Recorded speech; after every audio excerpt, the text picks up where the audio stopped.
Namatay isang motorcycle rider matapos makasalpukan ng isang tricycle sa Antipolo, Rizal. May unang balita si EJ Gomez. Mayroon na naman tayong nadisgrasya dito. Bangga ng motor at saka tricycle. Isang tuguang lalaking nagkahandusay sa kalsada ang tumambad sa mga residente ng Barangay San Luis, Antipolo City pasado alas 9 ng umaga kahapon. Ang 23 anyos na biktima, tinatahak ang kahabaan ng Maggie Road sakay ng kanyang motorsiklo nang biglang sumalpok sa isang tricycle. Ito yung bahagi ng kalsada na pinangyarihan ng aksidente.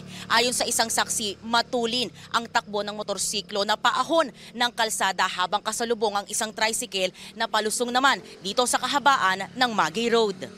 Mabilis po. Tapos one way, nagwigil yung gano'n, yung parang sa sasakyan niya.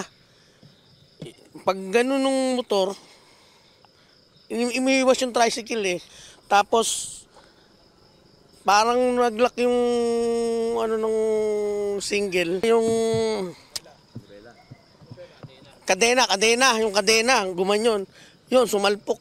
Ayon sa tricycle driver, Matulin.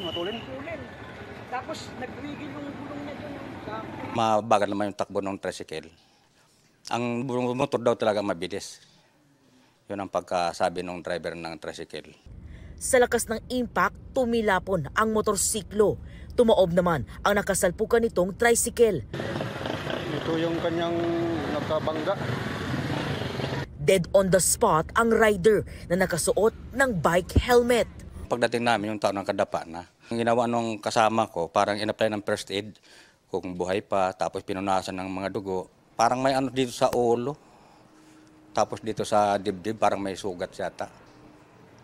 Kaya CPR pang namin, kaso lang talagang wala na. Sugatan naman ang 50 anyos na tricycle driver, gayon din ang kanyang babaeng pasahero. Ayon sa pulisya, nagkaareglo ang mga sangkot sa aksidente. Sinusubukan pa ng GMA Integrated News na kunan ng pahayag ang mga kaanak ng nasawing biktima. Itong unang balita, EJ Gomez para sa GMA Integrated News. Igan, mauna ka sa mga balita, mag-subscribe na sa GMA Integrated News sa YouTube para sa iba't ibang ulat sa ating bansa.